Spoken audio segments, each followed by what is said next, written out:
Writ পিটিশনটা file করেছি, আশা করি আগামী সপ্তাহে হিয়ারিং হবে।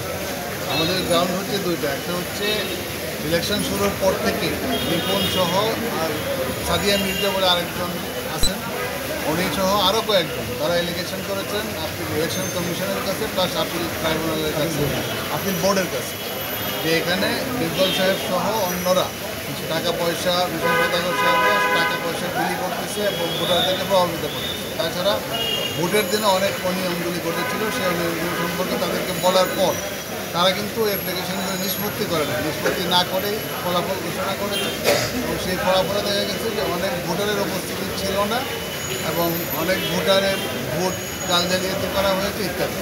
সবগুলির জন্য আমরা বোর্ডের কাছে চিঠি দিয়েছি, সেটা এখন পর্যন্ত নিষ্পত্তি হয়নি।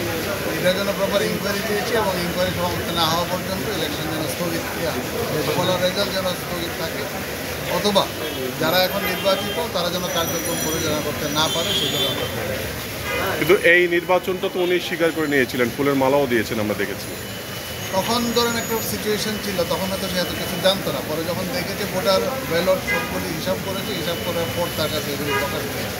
একটা ইলিগালিটি যদি হয়ে থাকে তাহলে এটা তো সবসময় ইলিগাল থাকে। এটা কবে নাগাদ শুনানি হতে পারে? আশা করি আগামী সপ্তাহে হবে। ওকে।